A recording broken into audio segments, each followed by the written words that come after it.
ওই শোন, আমি 100টা মার্ডার করছি, আবার জিনাও করি, মদও খাই, আল্লাহ কি আমার মাফ করবো? আল্লাহ আপনার জীবনে মাফ করবো না। কি কি করলি তুই? ইমাম সাহেব আসসালামু আলাইকুম। এই তোমরা যাও তাহলে। ওয়ালাইকুম আসসালাম, কি হয়েছে বলো? ইমাম সাহেব, রাগের মাথায় আমি আমার বাপের গায়ে হাত দিছি, আমি আবার জিনাও করি, মদও খাই, আল্লাহ কি আমার মাফ করবো? ও আচ্ছা, এই ব্যাপার। তাহলে শোনো, তুমি যদি আসমান সমান গুনাহ করো, পাহাড় সমান গুনাহ করো, তুমি যদি আল্লাহর কাছে মাপ চাও, আল্লাহ তোমাকে ঠিকই মাফ করবে। ইমাম সাহেব, আপনি এক প্রথম মানুষ যে আমি বলছি আল্লাহর কাছে মাফ চাই, আল্লাহকে আমার সমস্ত গুনাহ মাফ করবো। আমি আজকের পর থেকে আল্লাহর কাছে সবসময় মাফ চামু।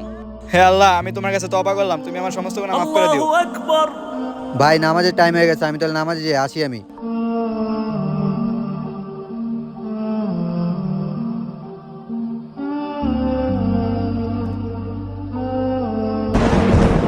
আরে ইমাম সাহেব কি হলো? আরে ভাই মনে ইন্তিকাল করছে। ইনানিল্লাহ ওয়া ইন্না ইলাইহি রাজিউন। ভাই মনে অনেক ইমানদার ব্যক্তি ছিল, যে কারণে আল্লাহ তাকে সেজদার মধ্যে মৃত্যু দিছে। অবশ্যই কমেন্টে আমিন লিখে যাবেন।